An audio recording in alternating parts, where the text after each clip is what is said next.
सदक़ल्लाहुल अलीयुल अज़ीम। जज़ाकल्लाह। कारी अब्दुल वहाब अब्बासी हमारे साथ मौजूद हैं जी। तिलावत कुरान करीम से हमारी ट्रांसमिशन पयाम रमज़ान का आगाज़ करे थे, बहुत बहुत शुक्रिया आपका। पयाम रमज़ान में जी आपको खुश आमदीद कहूँगी। मैं हूँ अरमला हसन और आज तीसरा अशरा शुरू हो गया है। 20 रमज़ान मुबारक है और तीसरा अशरा बल्कि आज दूसरा इख्तिताम पजीर हो रहा है। और जहाँ पे हम रमज़ान मुबारक के इस मुक़द्दस महीने की बात करते हैं तो एक एक पल रहमत, मग़फ़िरत और बख्शिश का है, मगर इसके आखिरी अशरे और ख़ास करके जो ताक रातें हैं इनकी अहमियत बेपनाह है। और यही वो अशरा है जब रहमतें खुदावंदी जोश में आती है और बंदों पर जो कहले तजल्लियात की बारिश होती है। इस अशरे में कुरान करीम का नज़ूल हुआ और यही अशरा इत्तिकाफ़ के लिए भी मखसूस है। इत्तिकाफ़ के हवाले से भी आज हम बात करेंगे कि वो अजीम इबादत है जिसमें बंदा दुनिया के झमेलों से कट कर मस्जिद में पुरसकून माहौल में सिर्फ़ और सिर्फ अल्लाह की याद में मसरूफ़ हो जाता है। और इत्तिकाफ़ का मकसद महज चंद दिन के लिए गोशा नशीन होना नहीं है, बल्कि अपनी रूह को तज़किया देना भी है, अपने अमाल का मुहासबा करना भी है और दिल को अल्लाह की मोहब्बत से भर देना भी है। आखिरी अशरे में जी हम ताक रातों या बाबरकत रातों की फजीलत के हवाले से बात करेंगे, इबादात के फ़ज़ाइल के हवाले से बात करेंगे और इत्तिकाफ़ की जो रूहानी जो बरक़ात हैं उस पर रोशनी डालने के लिए हमारे साथ हमारे जो पैनलिस्ट हैं प्रोफेसर एनुल हक बगदादी साहब वो मौजूद हैं। अस्सलाम वालेकुम बगदादी साहब। वालेकुम अस्सलाम व रहमतुल्लाहि व बरकातहू। बहुत शुक्रिया आपका। उसके साथ साथ मरगूब हमदानी साहब हमारे साथ मौजूद हैं। अस्सलाम वालेकुम। आपका भी बहुत शुक्रिया कि आप तशरीफ़ लाए। इसके साथ साथ किचन में हमारे साथ कनीज़ फातिमा मौजूद हैं। अस्सलाम वालेकुम। वालेकुम अस्सलाम। Kaneez Fatima, thank you very much. आपका भी बहुत शुक्रिया जी। बाकायदा तौर पर गुफ्तगू से पहले हम तिलावत के बाद ज़ाहिर नात हमदानी साहब से रिक्वेस्ट करते हैं कि कलाम से आगाज़ करें।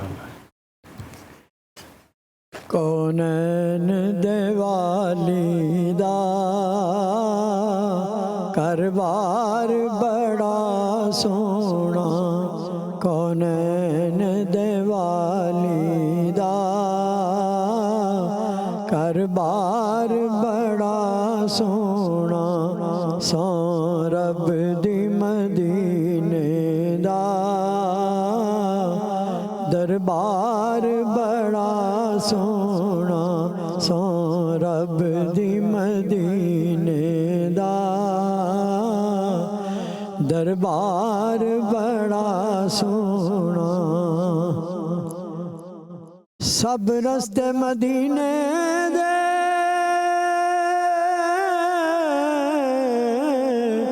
सानू जान तो वध प्यारे, सब रस्ते मदीने दे सानू जान तो वध प्यारे, पर जेड़ा रोज़े नू जांदा ए बाजार बड़ा सोना, जेड़ा रोज़े नू जांदा ए बाजार बड़ा सोना। रब आप बनाया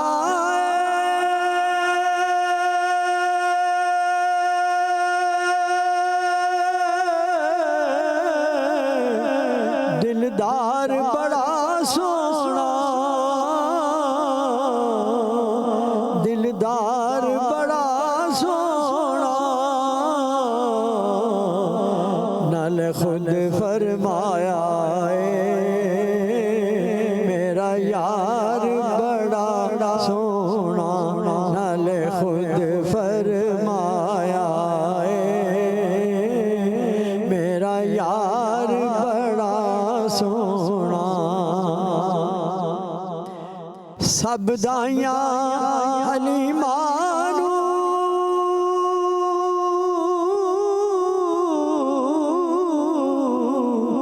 हैरत नाल पुछ दिया सन, हैरत नाल पुछ दिया सन, किथों लेके आई दिलदार बड़ा सोना, किथों लेके आई दिल दिलदार बड़ा सोना रब आप बनाया है, दिलदार बड़ा सोना। सिद्दीक़ उमर उस्मान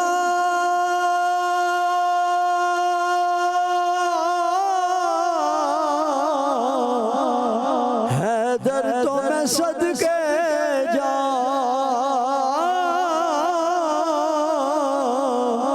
हैदर तो मैं सदके जा।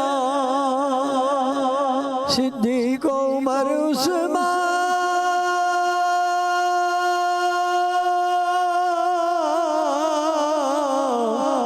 हैदर तो मैं सदके जा,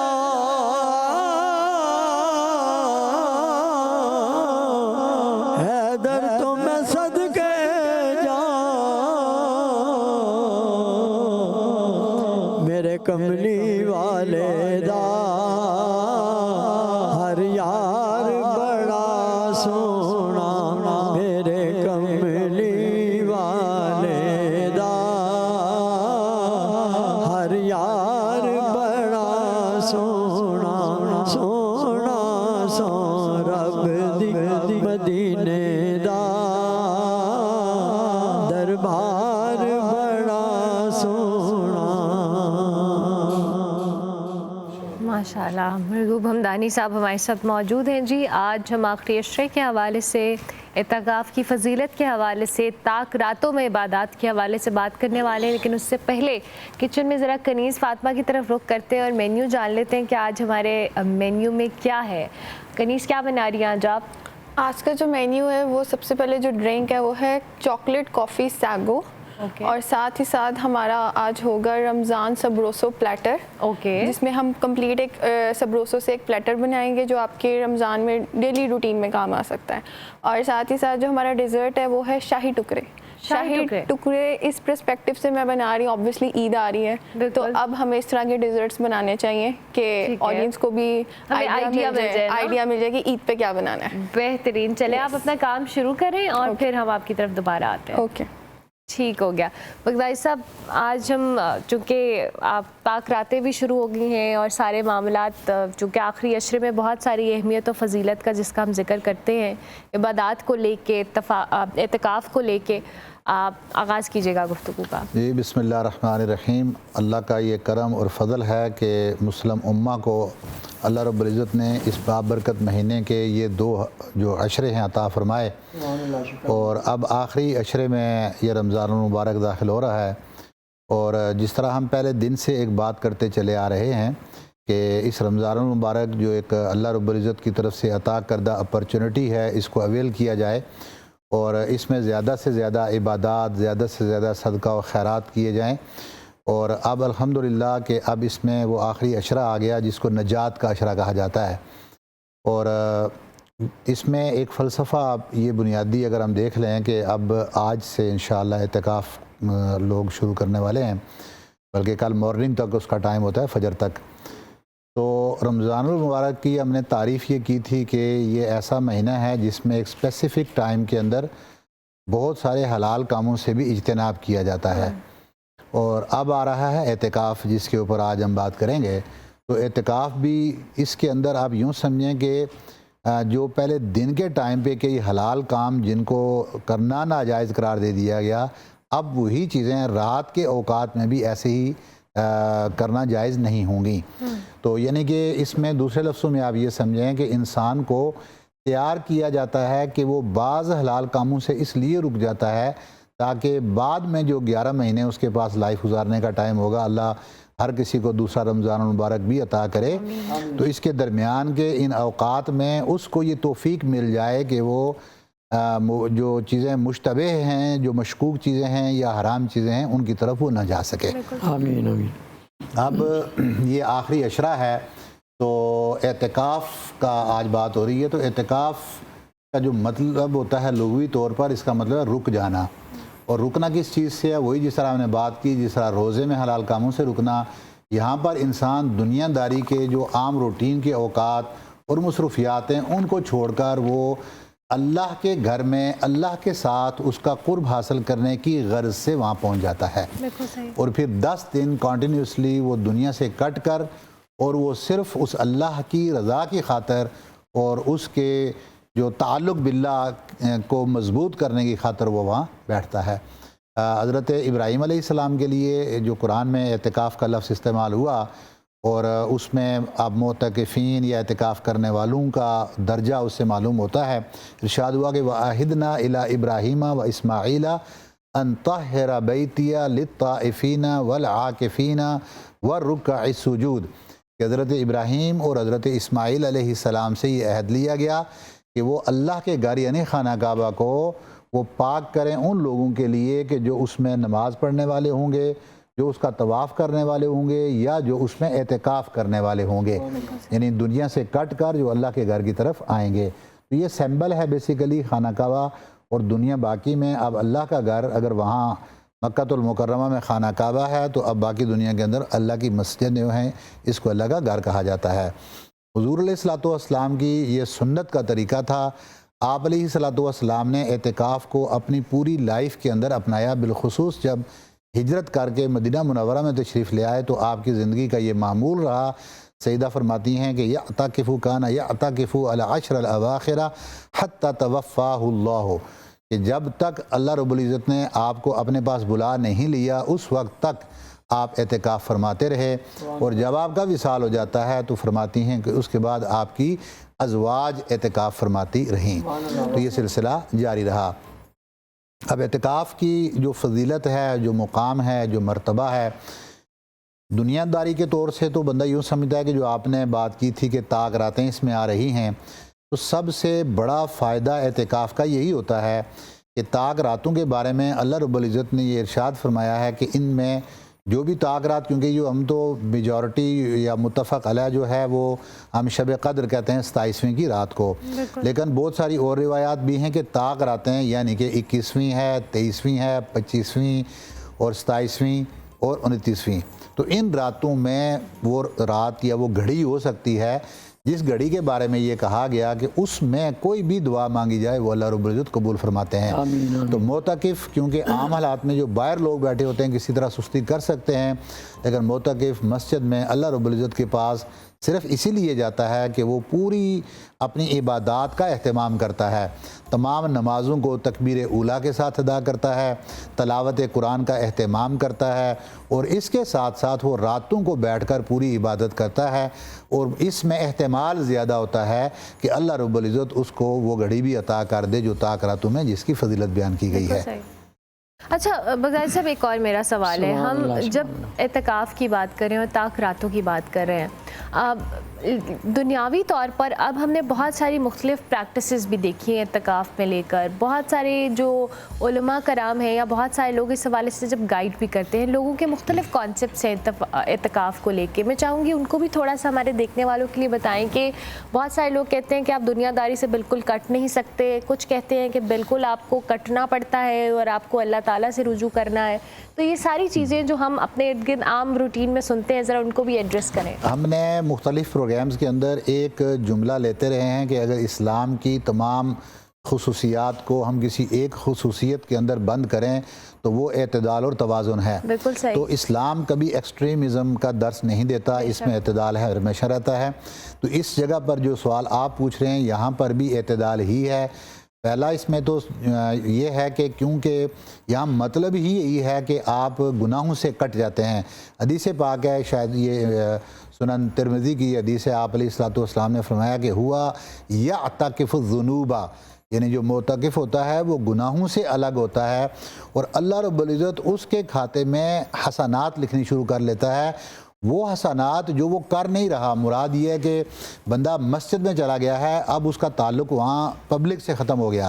अब पब्लिकली जो नेकियां की जा सकती हैं, लोगों को अफ्तारियाँ करवाना, ज़कात और सदक़ात देना और इस तरह के जो मामलात थे जो नेकियां बाहर रह के वो कर सकता था, अब मस्जिद में जाने की वजह से वो नेकियां उससे नहीं हो रही हैं। लेकिन क्योंकि वो गुनाहों से कट कर वहाँ गया है, इसके जवाब में अल्लाह रब्बुल इज़्ज़त उसके खाते में नेकियां लिख रहा है। और वो नेकियां ऐसे ही हैं जैसे बाहर बैठे हम लोग नेकियां कर रहे होंगे, जो इत्तिकाफ़ नहीं बैठे, मोतकिफ़ को भी ऐसे ही वो नेकियां मिल रही होंगी। तो इससे बड़ी गारंटी किसकी है कि वो हुज़ूर अलैहिस्सलातु वस्सलाम की ज़ुबान अक़दस से ये अल्फाज अदा होते हैं। अब रहा दूसरा मसला कि क्या एतिकाफ़ के दौरान बंदा बिल्कुल कट जाता है कि उसका किसी किस्म का ताल्लुक़ बाकी नहीं रहता, तो ऐसा भी नहीं है। कुछ जायज़ उमूर जो कि ज़रूरत पड़ने पर उनको किया जा सकता है। आप अलैहिस्सलातु वस्सलाम के हवाले से ये अगर हो तो आप अलैहिस्सलातु वस्सलाम मस्जिद नबवी में जब एतिकाफ़ बैठते तो वहीं से बाहर सहाबाए कराम के साथ बात भी करते और वाज़ व नसीहत भी करते। सैयदा आयशा सिद्दीक़ा रज़ी अल्लाह तआला अन्हा फरमाती हैं कि आप मस्जिद में जिस जगह पर एतिकाफ़ बैठते तो हुजरा सैयदा का क्योंकि करीब था, तो फरमाती हैं कि आप वहाँ से अपना सर अनवर बाहर निकालते और मैं आपका सर मुबारक धो देती। आप मस्जिद में ना होती लेकिन सर मुबारक आप मस्जिद से ऐसे पीछे की तरफ हुजरे की तरफ करते और आप उनका सर मुबारक धो देती। ऐसे ही आप अलैहिस्सलातु वस्सलाम ने, और कई और रिवायात के अंदर भी ये आता है, इमाम अली रज़ी अल्लाह तआला अन्हु से भी अलैहिस्सलाम आपसे भी ये रिवायत है कि आपने अपने एक भाई से कहा कि आप मस्जिद में मुतकिफ़ थे तो आप कोई अपने लिए ग़ुलाम भी ले लेते। तो क्योंकि वो ग़ुलामों के उस दौर में होता था ना कि वो बाकायदा मार्केटें लगती थीं, तो उन्होंने आगे से ये जवाब दिया कि मैं तो मस्जिद में मुतकिफ़ था। तो इमाम अली अलैहिस्सलाम ने फरमाया कि इसमें क्या आ रही थी कि आप कर लेते। तो मुराद ये है कि कोई इंतहाई मजबूरी की हालत में जो इंतहाई ज़रूरी तिजारती काम आपने करना है वो भी आप मस्जिद में कर सकते हैं। फुक़हा ने यह कहा कि वो जो मवाद तिजारती है उसको मस्जिद में लाना ज़रूरी नहीं, क्योंकि आप पता नहीं वो किस किस्म का माल होगा। तो मस्जिद के तक़द्दुस के लिए माल का वहाँ मौजूद होना ज़रूरी नहीं है, लेकिन आप डीलिंग बैठ के कर सकते हैं। लेकिन इम्पॉर्टेंट चीज़ जो इसमें यही है कि आप ज़्यादा टाइम दें अल्लाह रब्बुल इज़्ज़त की ज़ात को जिसके लिए आप मस्जिद में गए हैं। बिल्कुल ठीक है। सुभान अल्लाह, सुभान हम अल्लाह। बहुत सारी बातें, ज़ाहिर है ये इन जनरल जो इन्फॉर्मेशन होती है, जो हमारे मुख्तलिफ कॉन्सेप्ट्स होते हैं उसको भी हम यहाँ पे क्लियर करते हैं। ये रिफ़्रेश करने की, जैसे बगदादी साहब बात करते हैं कि बहुत सारी चीज़ें जो है वो ताज़ा हो जाती हैं जिस पे हम शायद अमल नहीं कर रहे होते। हमने ब्रेक लेनी है, ब्रेक के बाद जब हम वापस आएंगे तो डिस्कशन को जारी रखेंगे। आप देखते रहिए पयाम रमज़ान।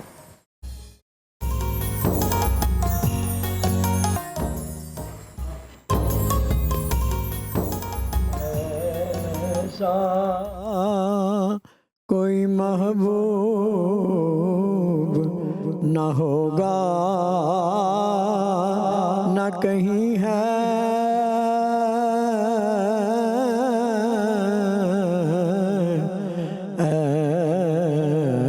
ऐसा कोई महबूब न होगा न कहीं है,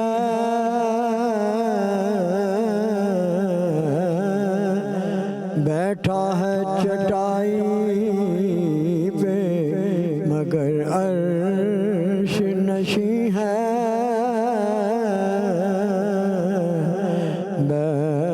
बैठा है चटाई पे मगर अर्श नशी है, मिलता नहीं क्या क्या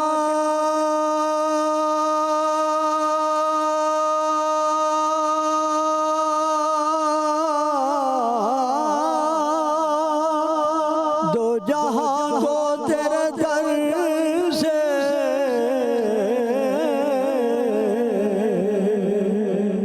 मिलता नहीं क्या क्या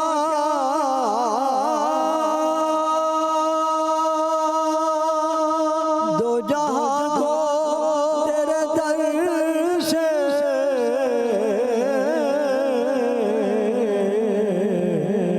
एक लफ्ज नहीं है जो तेरे लब पे नहीं है, एक लफ्ज नहीं है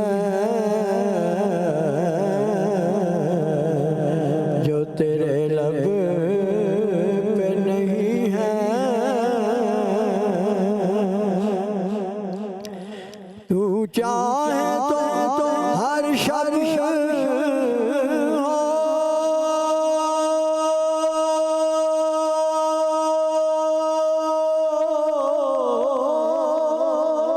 मिसाल शब असरा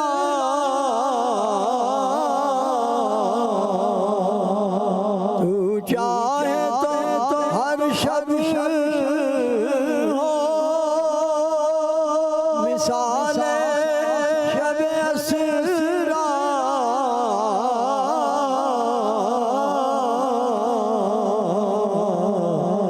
दो चार कदम तेरे अर्श बरी है दो चार कदम तेरे अर्श बरी है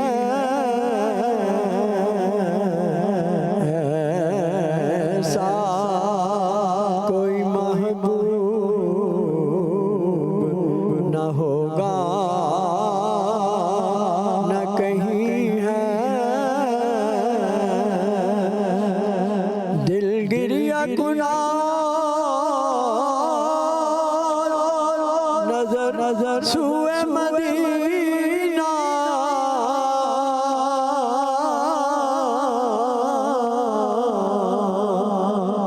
दिल गिरिया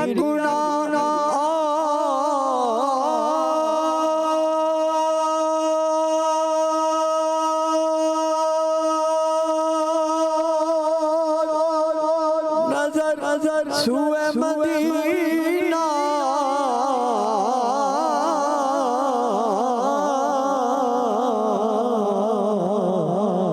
आजम आजम तेरा अंदाज़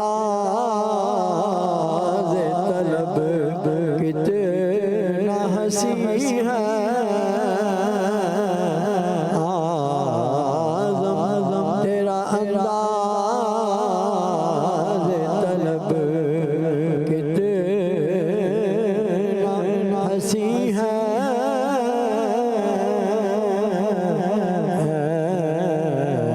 ऐसा कोई महबूब न होगा न कहीं है बैठा है चटाई पे मगर अर्श नशी है माशाल्लाह मरगूब हमदानी साहब हमारे साथ मौजूद हैं जी। बहुत शुक्रिया आपका। पयाम रमज़ान में आपको एक बार फिर से खुश आमदीद। और हम बात करें आज इत्तिकाफ़ के हवाले से, उसकी अहमियत, फ़जीलत और उसके तरीके के हवाले से, लेकिन उससे पहले हम किचन में जाएंगे। और क्या चल रहा है कनीज़ फातिमा आपके किचन में? अभी किचन में कुछ ख़ास नहीं चल रहा। अभी से मैंने शाही टुकड़ों के लिए दूध को बॉयल होने के लिए रखा है और बस जेली की हल्की सी प्रिपरेशन की है। ठीक है। क्योंकि अभी काम स्टार्ट करने से पहले एक बहुत ज़रूरी काम रहता है और वो ये है कि लाइफ बॉय से हाथ धोना। ज़रूर। हर नेक काम का जो पहला कदम है वो है लाइफ बॉय से हाथ धोना। अपने हैंड्स को 10 to 15 सेकेंड अच्छे से रब करें ताकि आपके हैंड्स बिल्कुल जम्स फ्री हो जाएं और खाना आपका बिल्कुल हाइजीनिक बने। बेहतरीन। और मुझे आपने साथ साथ ये भी बताना है कनीज़ फातिमा कि आपने बॉईल करना है शाही टुकड़ों के लिए दूध को पहले और उसके बाद फिर आप दीगर तैयारी करेंगी? हाँ जी, बॉईल करना है दूध को। उसके अंदर आपने ये करना है कि इलायची पाउडर ऐड करना है और उसको आपने बिल्कुल लो फ्लेम पे पकने के लिए छोड़ देना है। और इसी पॉइंट पे इसमें शुगर भी जाएगी। शुगर भी जाएगी तो थोड़ा सा जो दूध है ना वो बॉईल होके ना ज़रा ड्राई होना चाहिए, क्योंकि जब वो ड्राई हो जाएगा उसका जो क्रीमीनेस होगी ना वो और ज़्यादा बढ़ जाएगी। और उसके बाद आपने इसके अंदर ड्राई फ्रूट्स वगैरह डालने हैं। और नेक्स्ट जो मैंने ब्रेड है वो कट करके रख ली है, उसके आपने एजेस बिल्कुल कट कर लेने हैं और इसको आपने बिल्कुल ट्रायंगल शेप में कट कर लेना है, जिस तरह अक्सर जो सैंडविच की शेप होती है। और देन आपने इसको ऑयल में फ्राई कर लेना है टुकड़ों को। ओके, बेहतरीन। चलें बाकी आप काम करें, हम आपके पास दोबारा आते हैं क्योंकि बगदादी साहब हमारे साथ मौजूद हैं। बगदादी साहब, हमने भी ब्रेक पर जाने से पहले जो मस्जिद के अंदर इत्तिकाफ़ करते हैं मर्द हजरात, उनके हवाले से बात की। बहुत सारी ख़वातीन भी होती हैं जो घरों में इत्तिकाफ़ पे बैठती हैं, ज़ाहिर है। ज़रा हमें थोड़ा सा उनके अहकामात के, इत्तिकाफ़ के हवाले से जो अहकामात हैं दोनों में डिफ्रेंशिएट करके थोड़ा बता दें। अच्छा, इसमें जो फ़ीमेल के हवाले से आपने बात की है तो असलन तो एतिकाफ़ मस्जिद में होता है। ये एक अंडरस्टूड चीज़ है कि एतिकाफ़ मस्जिद में होता है। ठीक है।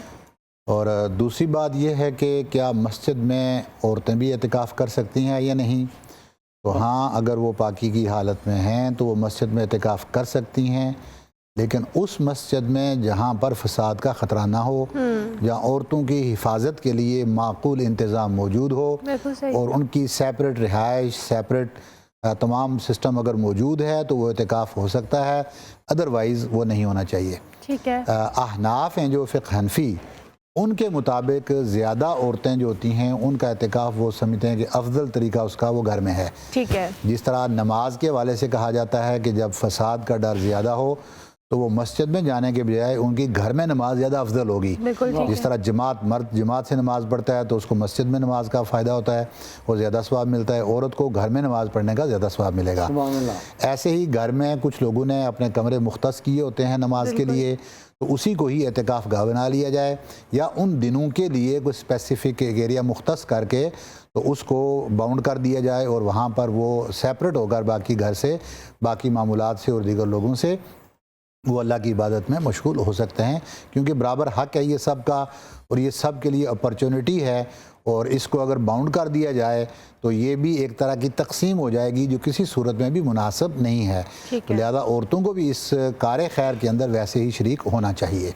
तो आजकल वैसे बहुत मसाजिद ऐसी मौजूद हैं जिनमें बाकायदा बड़ी मसाजिदें और ये जगह भी मौजूद होती है, क्योंकि ये बड़ी अज़मत वाली बात है। एतिकाफ़ के हवाले से आप अलैहिस्सलाम ने फरमाया कि जो एतिकाफ़ करता है और ये एतिकाफ़ उसके लिए 2 हज और 2 उम्रों की तरह होता है।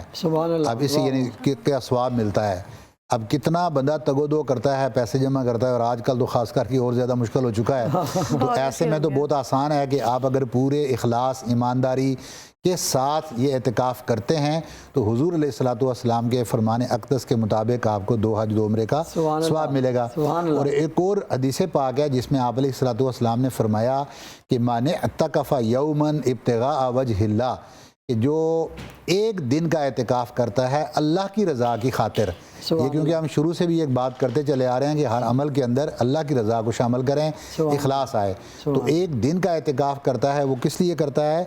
लिवजहिल्लाह करता है। जअलल्लाहु बैनहु व बैनन नारी सलासा खनादिक, अल्लाह उस मोतकिफ़ और जहन्नुम के दरमियान में 3 खंदकों का फासला बना देता है।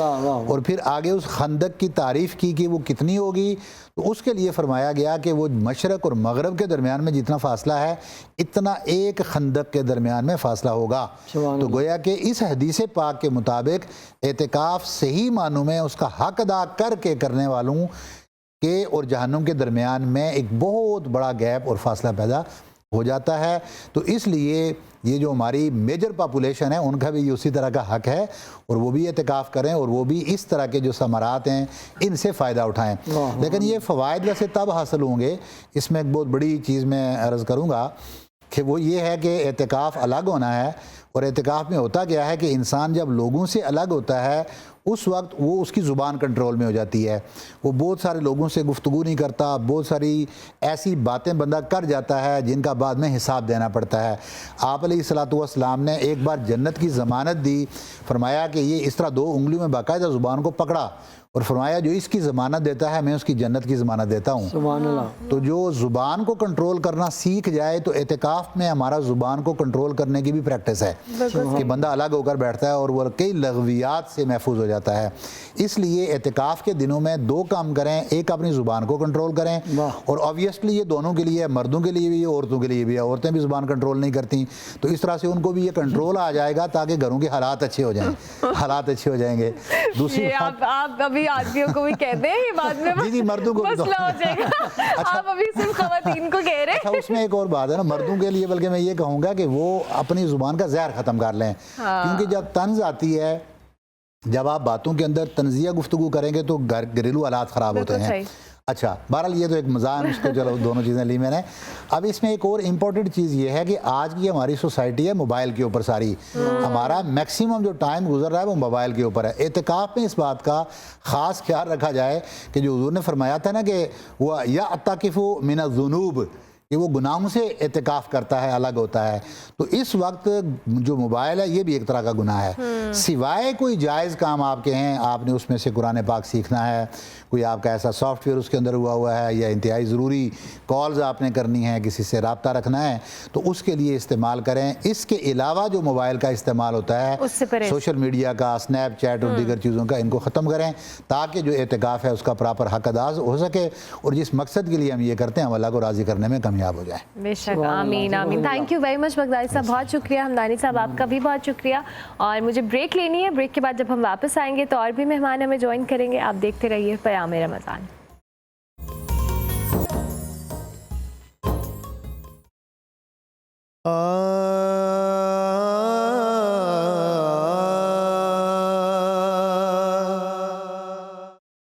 मुझ खता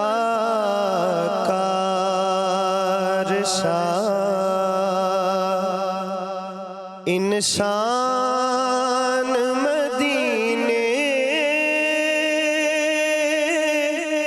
में रहे,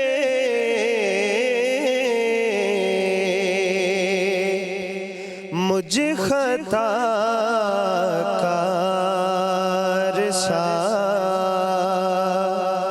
इंसान मदीने में रहे, बन के सरकार का मेहमान मदीने में रहे।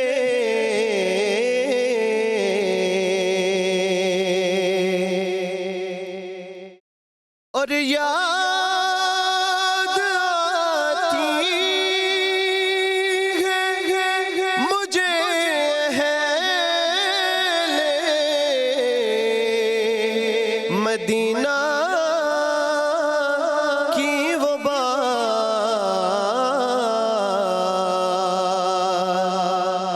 याद आती है मुझे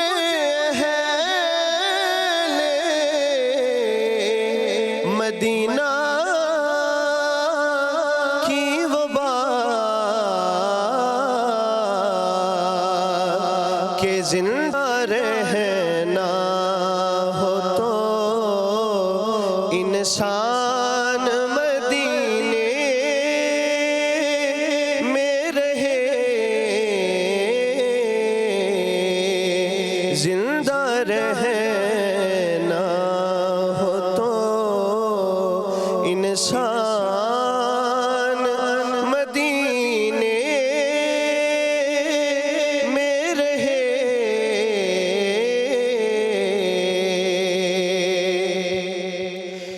छोड़ आया हूँ दिलो जान ये कह कर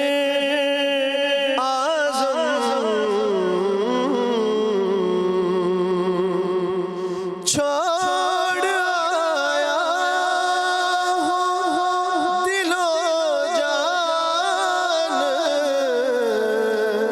ये कह कर आज़म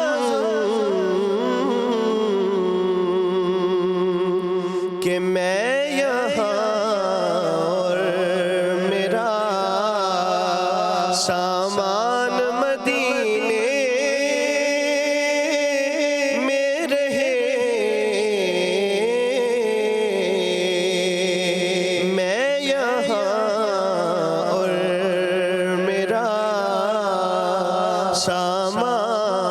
सामान मदीने में रहे,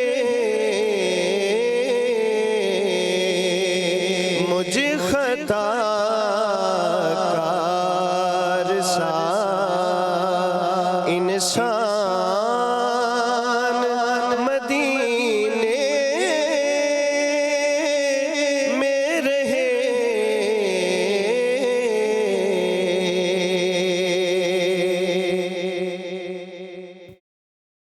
हमारे हमारे साथ हसनैन हयात भट्ट मौजूद हैं। बहुत शुक्रिया आपका, बहुत ही खूबसूरत कलाम हमारे साथ क़याम रमज़ान में ये पढ़े थे। और ब्रेक के बाद आपको एक बार फिर से हम खुशामदीद कहेंगे अपनी ट्रांसमिशन के अंदर।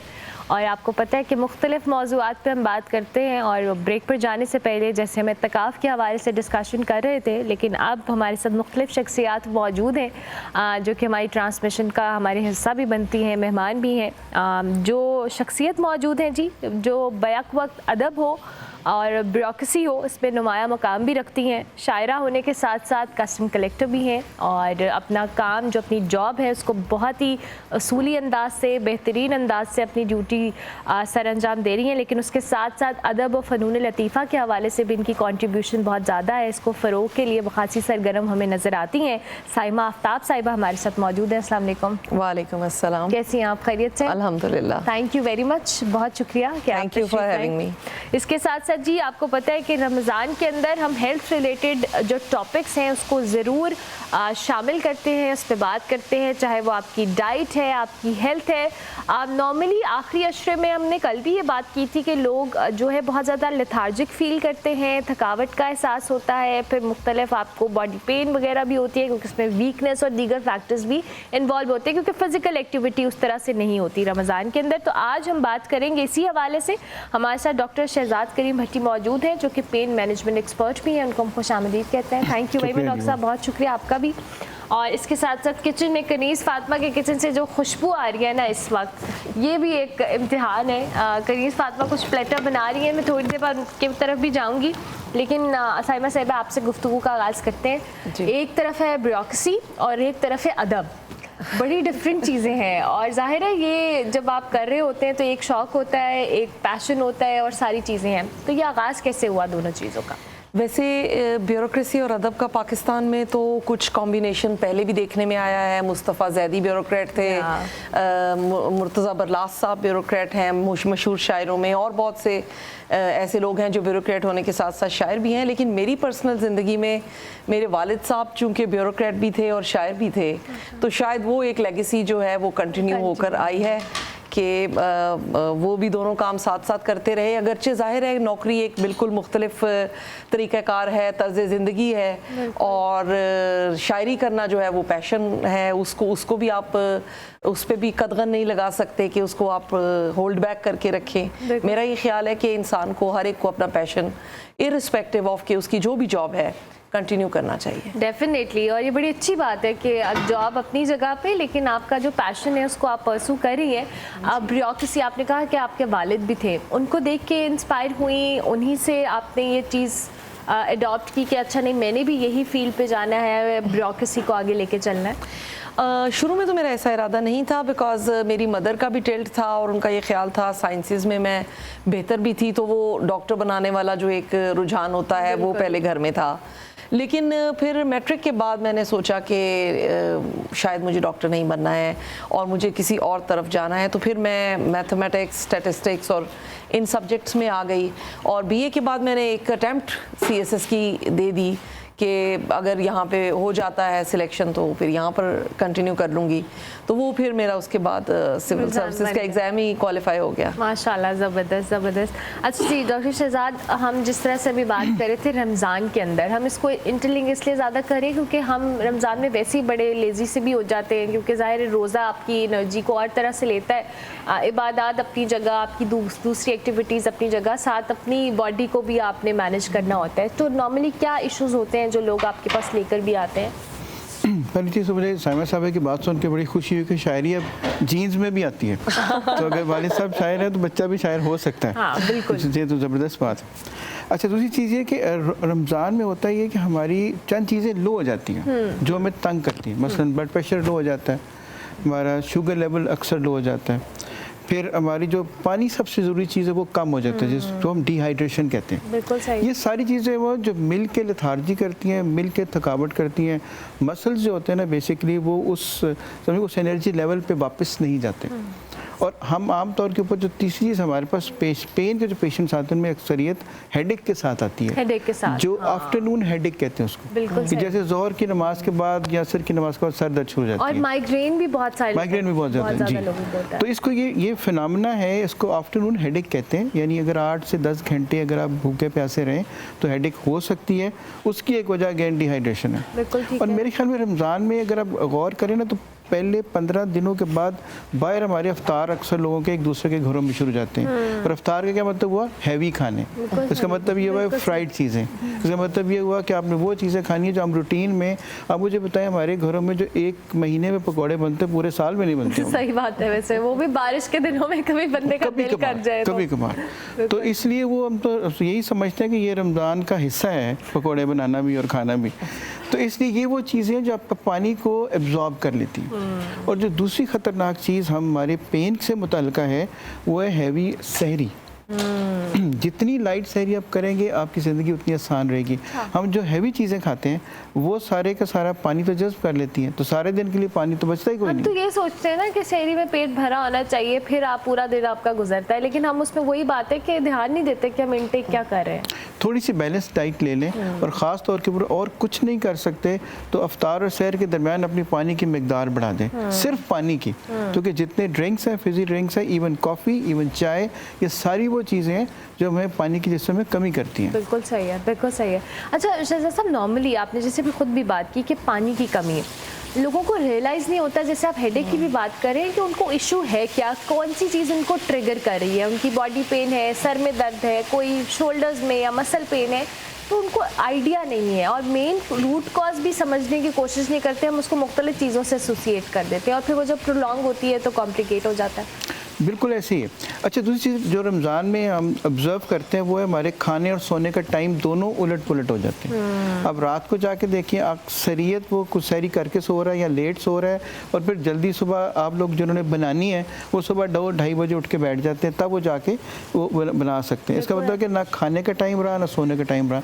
यही वो चीज़ें हैं जो मसल्स को अपनी जगह पे वापस नहीं आने देती। फिर हमारी जो मेलाटोनिन लेवल्स है बॉडी के अंदर जो नींद को कंट्रोल करते हैं वो भी नहीं रहते। फिर डाइट के साथ साथ हमारी एक्टिविटी कम हो जाती है, बढ़ती नहीं, कम हो जाती है। तो हम तो यही कहते हैं अपनी एक्टिविटी जारी रखें, चलते फिरते रहें और खाते पीते रहें, लेकिन एक इत्तेदाल में, तो दर्दें भी नहीं होंगी, नींद भी ठीक रहेगी और ये सारी चीज़ें वो जो आपके बॉडी को एनर्जाइज रखेंगी। बिल्कुल ठीक है। अच्छा साइमा साहिबा, अभी जैसे हम अफ्तारी की बात कर रहे थे, फ्राइड चीज़ें जो कि आपके घर में भी ऐसी अफ्तारी में और लवाजबात बनती होगी, क्या फ्राइड चीज़ें अवॉइड करने की कोशिश करती है आप या नहीं? नहीं असल में समहाउ जो है ना वो रमज़ान के साथ ये, जैसे डॉक्टर साहब ने कहा कि पकोड़े और फ्राइड चीज़ों का कोई ऐसा कॉम्बिनेशन बन चुका हुआ है कि उसको अवॉइड करने की कोशिश भी की जाए तो आप अगर किसी जगह इनवाइटेड हैं, कहीं चले गए हैं, अपने घर में भी बन रहा है, कहीं और गए हैं वहाँ भी मौजूद है और फिर उस वक्त आप खा रहे होते हैं अफ्तारी के टाइम पे, तो ये एक इसका इम्पैक्ट तो आता है। और ऑब्वियसली मेरे ख्याल है 8 से 10 घंटे के एम्प्टी स्टमक के ऊपर अगर आप इतनी हैवी चीज़ें लोड करते हैं तो फिर वो प्रॉब्लम करती हैं। अच्छा ज़ाहिर है आपने भी ख़ुद भी बात की कि ख़वातीन को लेकर मैं स्पेसिफ़िकली बात करूँगी। हम ब्यूरोक्रेसी में देखते हैं कि ख़वातीन बहुत सारी हैं और ये बड़ी इनकरेजिंग बात भी है, लेकिन विद टाइम ये चीज़ें एडजस्ट हुई हैं। जब आप इस फील्ड में आई थी तो आपको क्या चैलेंजेस रहे, एक्सेप्टेंस लेवल क्या था लोगों का, कि खातून काम कर रही है इतने सारे मर्दों के दरमियान में, क्योंकि अब विद टाइम तो एक्सेप्टेंस आई लेकिन पहले शायद उस तरह से नहीं थी। जब मैं सर्विस में आई, इस बात को तकरीबन 25 साल हो चुके हुए हैं, तो मुझे ये सहूलत रही कि मुझसे सीनियर भी ख़वातीन कम अज़ कम कस्टम्स डिपार्टमेंट में थी। I would also like to inform you कि मैडम परवीन शाकिर भी कस्टम्स डिपार्टमेंट से थी। तो हमारे महकमे में एक्सेप्टेंस का लेवल बेहतर था बाकी महकमों से, लाइक पुलिस समझ लें आप, या इस किस्म के महकमे जहाँ पे पहले ख़वातीन नहीं थी।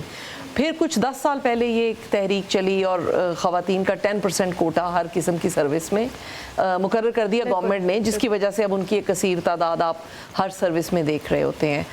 एक्सेप्टेंस में चैलेंजेस आते हैं, आपको अपनी सीरियसनेस और अपनी जॉब को लेके कमिटमेंट को जो है ना प्रूव करने के लिए मेरा ख्याल है बीइंग अ वुमेन ज़्यादा एफर्ट करनी पड़ती है, क्योंकि they would be judging you और उसी टाइम पीरियड में आपकी शादी, आपके बच्चे और ये सारा सिलसिला भी चल रहा होता है, तो उसके साथ भी अपनी जॉब को लेकर चलना और उसमें भी एक मतलब सफ़र करना, एक अपना स्टडीली अपने आप को चलाते जाना, वो बड़ा चैलेंज है।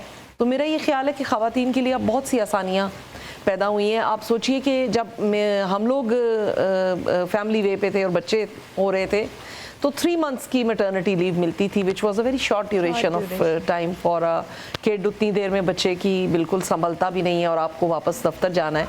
अब उसको 6 months कर दिया है गवर्नमेंट ने, कुछ इदारों ने उससे ज़्यादा कर दिया है, डे केयर के कॉन्सेप्ट्स आ गए हैं और बेहतरी आ गई है चीज़ों के हवाले से, लेकिन बतदरीज ही जैसे आपने कहा है कि ये सफ़र हुआ। अच्छा, आपने खुद कहा फैमिली लाइफ और प्रोफेशनल लाइफ बहुत चैलेंजिंग होता है शायद ख़वातीन के लिए, इसलिए भी मुझे लगता है क्योंकि उन्होंने बच्चों की टेक केयर करनी है, घर को देखना है, अपनी फैमिली लाइफ देखनी है।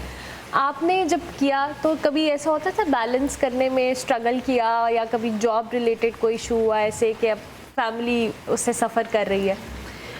स्ट्रगल्स तो बहुत आती हैं। जैसे कि मेरी हैदराबाद में पोस्टिंग हुई तो वहाँ पर कोई ऐसी इमीडिएट फैमिली जैसे नानी या दादी नहीं थी जो बच्चे का ख्याल रख सकें, तो मुझे कुछ दिनों के लिए या कुछ अरसे के लिए अपनी बेटी को, वो वॉज द फर्स्ट बॉर्न, छोटी थी लेकिन दफ्तर ले जाना पड़ता था और ज़ाहिर है डे केयर उस ज़माने में तसव्वुर भी नहीं था, तो इस तरह से होता था। फिर कई दफ़ा जॉब की कमिटमेंट्स की वजह से फैमिली टाइम आपका मुतासिर होता है, लेकिन ज़्यादा ये हुआ मेरे केस में कि मैंने फिर साइड की पोस्टिंग्स भी कुछ ऐसी ली जहाँ पर फैमिली को ज़्यादा टाइम दे सकें, और उसकी वजह से थोड़ा सा जॉब को आप समझ लें कि वो जो हमारी रेगुलर फील्ड का काम है, जैसे कि एंटी स्मगलिंग का काम है, एयरपोर्ट्स का काम है या इंपोर्ट एक्सपोर्ट को देखने का काम है, उससे हटकर ट्रेनिंग्स की तरफ या थोड़ा सा दूसरी साइड पर भी रहकर वक्त गुजारा, तो उससे बेहतर मैनेज हो गया। लेकिन शायरी बिल्कुल मुझे वो 10 से 12 साल के अरसे में तर्क करनी पड़ी और उसको बिल्कुल ही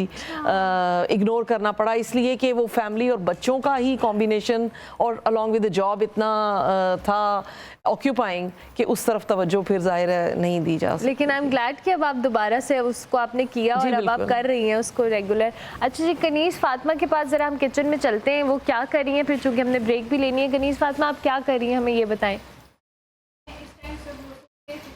फ्राई कर रही हूँ और जो शाही टुकड़े हैं वो बिल्कुल रेडी है, बस उसकी मैंने गार्निशिंग करनी है और साथ ही साथ जो ड्रिंक है वो भी ऑलमोस्ट रेडी है। तो आज जो हमने एक तो रमज़ान सबरोसो प्लेटर में जो उनकी प्रोडक्ट्स यूज़ किए हैं वो है, एक तो चिकन स्ट्रिप्स, सीख कबाब यूज़ किया है, चिकन समोसा यूज़ किया है और साथ ही साथ चिकन पकौड़ा यूज़ किया है। तो ये एक आपका बहुत ही इंस्टेंट प्लेटर तैयार हो जाएगा कि बस आपने उसको फ्राई किया and it's ready to eat. और ये जितनी भी सारी प्रोडक्ट्स हैं these all are very crispy and very tender.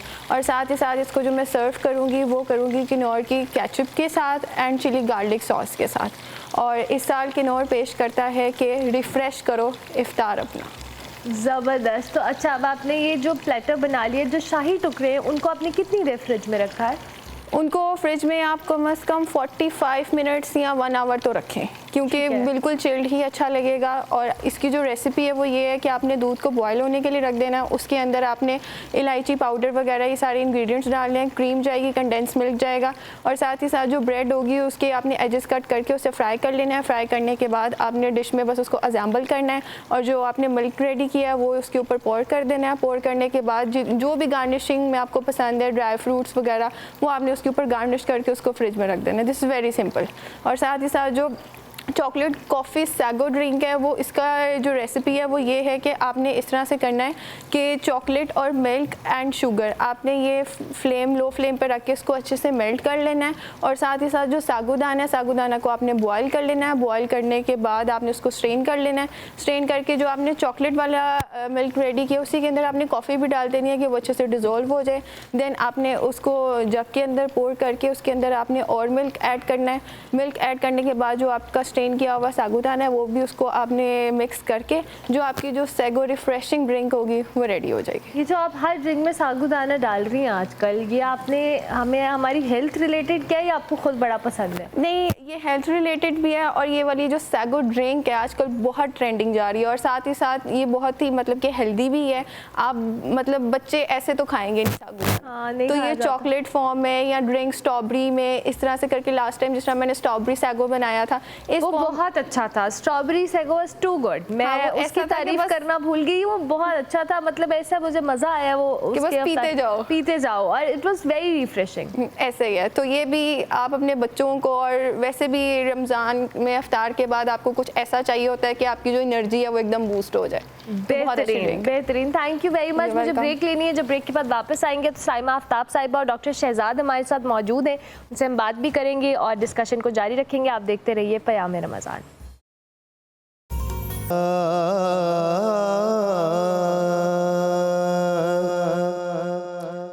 फिक्र फन सिर्फ अली है या अली के बेटे। फिक्र फन सिर्फ अली है या अली के बेटे।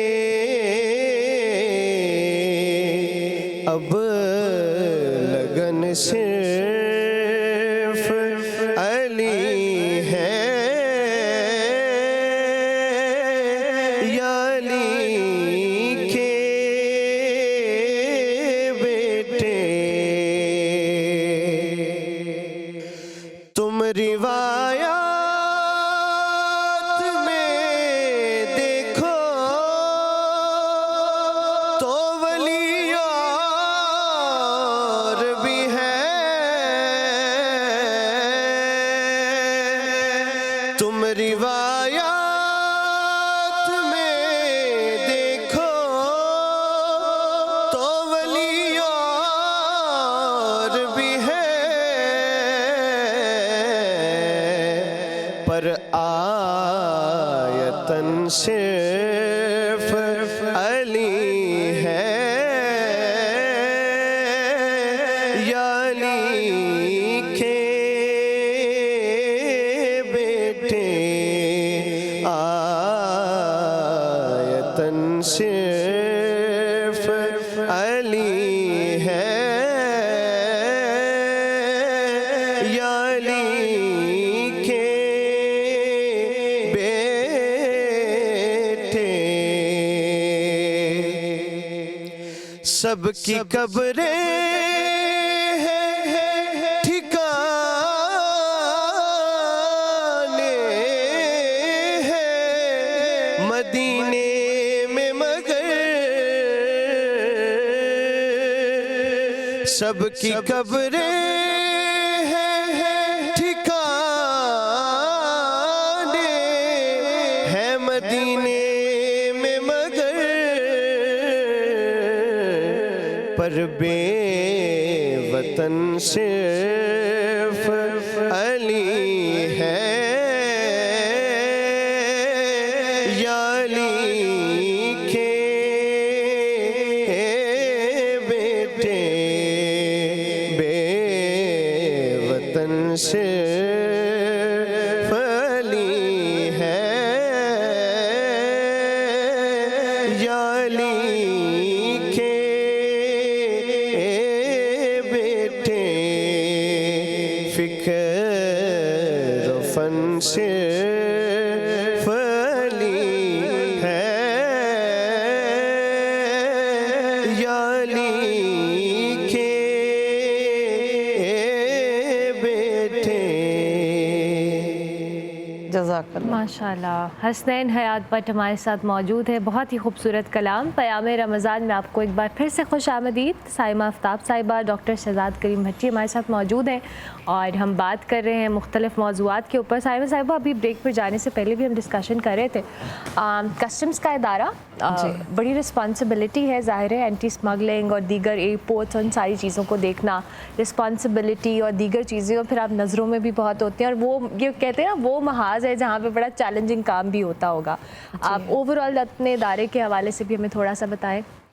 कस्टम्स का इदारा जी पूरी दुनिया में कस्टम्स की जो है फॉर्मेशंस मौजूद हैं और उनका ऑलमोस्ट जो है सेम काम उनके सपुर्द है। बॉर्डर सिक्योरिटी उनके सपुर्द है, एयरपोर्ट्स उनके सपुर्द होते हैं, इंपोर्ट एक्सपोर्ट के बिज़नेस को वो देखते हैं और स्मगलिंग के ऊपर क्रैक डाउन करते हैं। कोर फंक्शंस हमारे यानी कि ये 4-5 हैं कि पैसेंजर्स की और गुड्स की जो इंटरनेशनल बॉर्डर की मूवमेंट्स हैं उसमें हमने ये इंश्योर करना होता है कि ट्रेड को फैसिलिटेट किया जाए जो जेन्युइन ट्रेड है, और अगर कोई ऐसी चीज़ें जो कि मुल्क के लिए नुकसानदेह हैं जैसे ड्रग्स हैं, अल्कोहल हो सकता है और इस तरह की चीज़ें या मुल्क की मईशत के लिए नुकसानदेह हैं, उनको डिटेक्ट किया जाए और उनको उनके ऊपर क्रैक डाउन किया जाए। सो ये प्राइमरीली हमारी जो है एक पूरी दुनिया में जुरिस्डिक्शन है।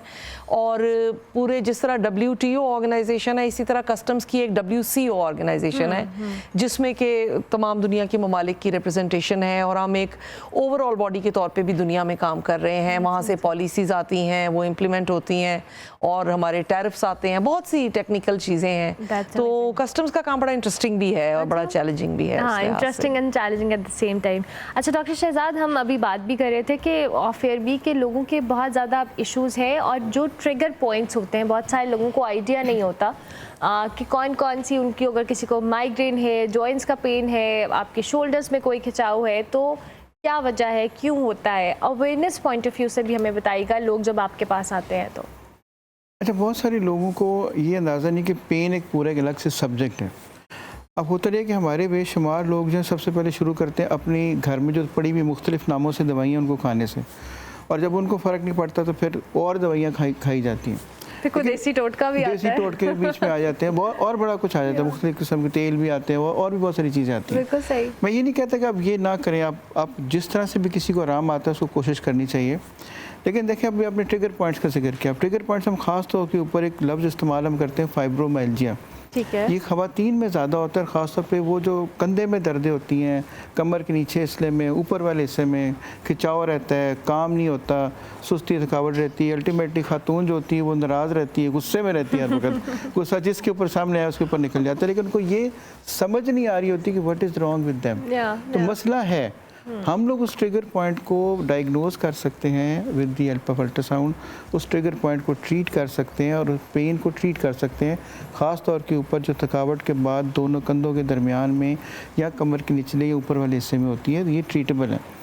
नंबर 2, हम सबको ये कहते हैं कि अगर आप अपनी ज़िंदगी में 2 चीज़ें, अगर थोड़ी सी डाइट बेहतर कर लें और थोड़ी सी एक्सरसाइज ऐड कर लें, वॉक कर लें, थोड़ी स्ट्रेचिंग कर लें, तो बहुत सारी दर्दें ठीक हो सकती हैं। और ख़वातीन जो घरों में हमारी बहनें बेटियां हैं, अगर वो घर के अंदर अपने उस प्रेमिसेस के अंदर, छत के ऊपर, गली में, जहाँ उनको जगह मिले, पार्क जाना ज़रूरी नहीं, कोई एक्टिविटी तो करें। तो ये ट्रीटेबल है सारी, बिल्कुल ये सारी जॉइंट पेन्स भी और मसल पेन्स। मोबिलिटी होनी चाहिए आपकी, मोबिलिटी होनी चाहिए। That's the most important thing. अगर आप कोई भी वॉक करें, ब्रिस्क वॉक करें, कोई नॉर्मल वॉक करें, जॉग करें, आपकी कोई ना कोई एक्टिविटी हो, तभी आपकी चीज़ें बेहतर होती हैं। अच्छा, चूँकि साइमा साहिबा आप हमारे साथ मौजूद हैं, हमने आपके प्रोफेशनल उस हवाले से तो पूछा, आपका पैशन ज़ाहिर है शायरी है, तो अगर आप हमें कुछ पता करें तो बहुत बेहतरीन हो जाएगा। मैं रमज़ान के लिहाज से एक नात पेश कर देती हूँ। ज़रूर ज़रूर। हज़ार करते रहो एहतमाम होता नहीं, हज़ार करते रहो एहतमाम होता नहीं, हुजूर देना इजाज़त तो काम होता नहीं। वो कायनात के आका, वो शाह कौनो मकां, बजुज़ रज़ाए मोहम्मद निज़ाम होता नहीं। और अभी इतनी अच्छी नात पढ़ी है हसनैन साहब ने कि चिरागे इश्क़े मोहम्मद ज़ियाए हुब्बे अली, चिरागे इश्क़े मोहम्मद ज़ियाए हुब्बे अली, न दिल में हो तो सलातो सलाम होता नहीं। और कदम न रखते अगर अर्श पर रसूल करीम, कदम न रखते अगर अर्श पर रसूल करीम, तो उसका अर्श मौला भी नाम होता नहीं। और खुली है पेश नज़र दास्तान नबी के तुफ़ैल, खुली है पेश नज़र दास्तान नबी के तुफ़ैल, वगरना हमसे खुदा हम कलाम होता नहीं। हज़ार करते रहो एहतमाम होता नहीं। हुजूर देना इजाज़त तो काम होता नहीं। वाह माशाल्लाह, बहुत बहुत खूबसूरत, बहुत खूबसूरत। अब जाहिर है ये वो चीज़ें होती हैं और मुझे लगता है कि जब आप शायरी या इस तरह की कोई शौक़ होते हैं तो ये जब आमद होती है तो ये बड़ी मुख्तलिफ एक जोन होता है एक शायर का भी। आप नॉर्मली जब शायरी कर रही होती हैं, कुछ सोचती हैं, ये थॉट प्रोसेस कैसा होता है इन जनरल? ये जो थॉट प्रोसेस है ना, इसको प्रॉपरली एक्सप्लेन मेरा नहीं ख्याल कि कोई भी क्रिएटिव बीइंग या शायर कर पाता है, लेकिन डेफिनेटली वो एक और जोन होता है, वो एक और कैफियत होती है और उसमें ज़रूरी नहीं होता कि आपके पास तमाम गज़ल आ जाएगी या पूरी चीज़ सामने आ जाएगी।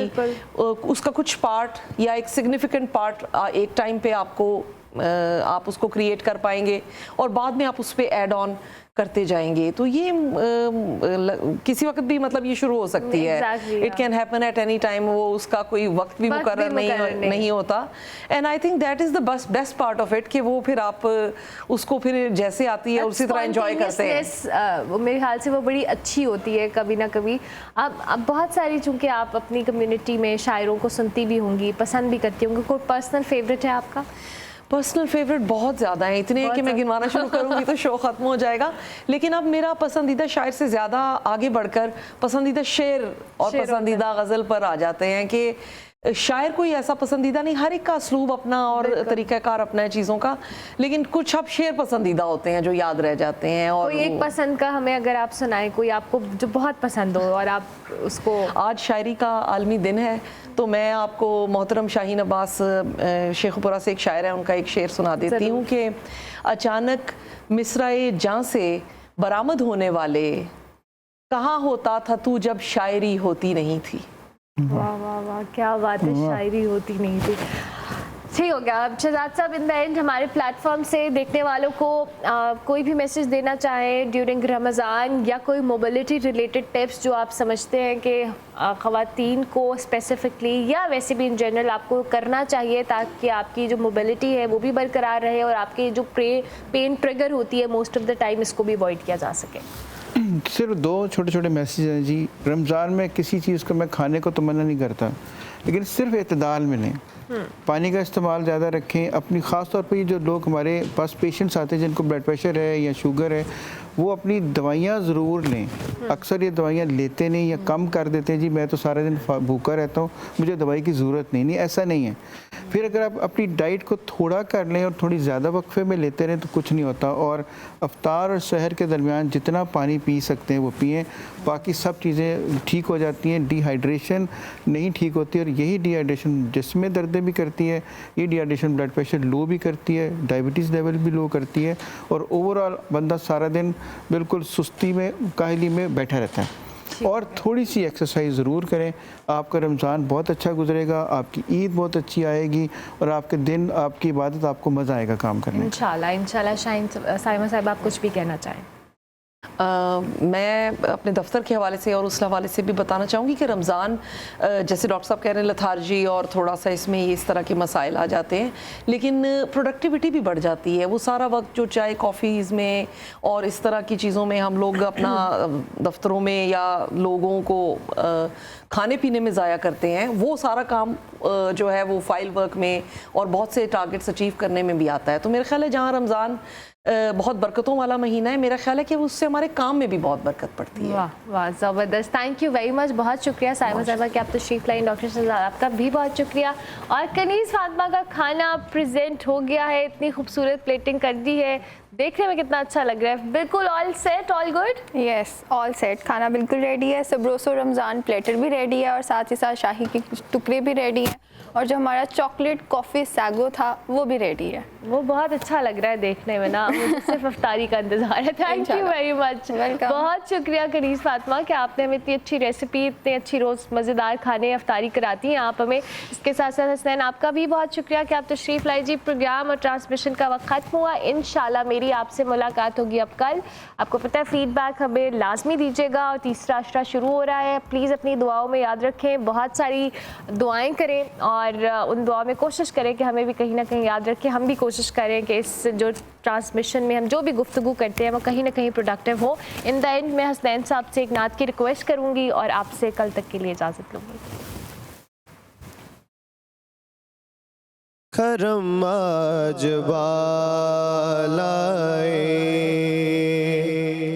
बाम आ गया है करम आज करम आज बालाए बाम आ गया है जुबां पर मोहम्मद का नाम आ गया है करम आज बालाए मुझे मिल गई दोनों आलों की शाही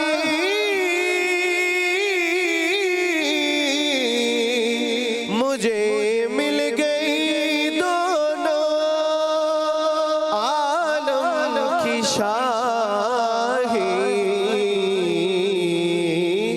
मेरा उनके मंगतों में नाम आ गया है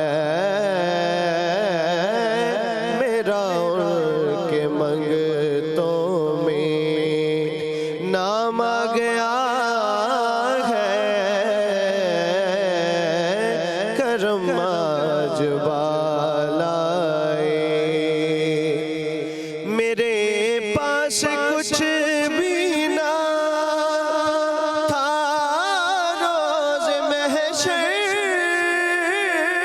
मेरे पास कुछ भी ना था रोज़ महशर नबी का वसीला ही काम आ गया है नबी का वसीला ही काम आ गया है करम आज बालाए बाम आ गया है जुबां पे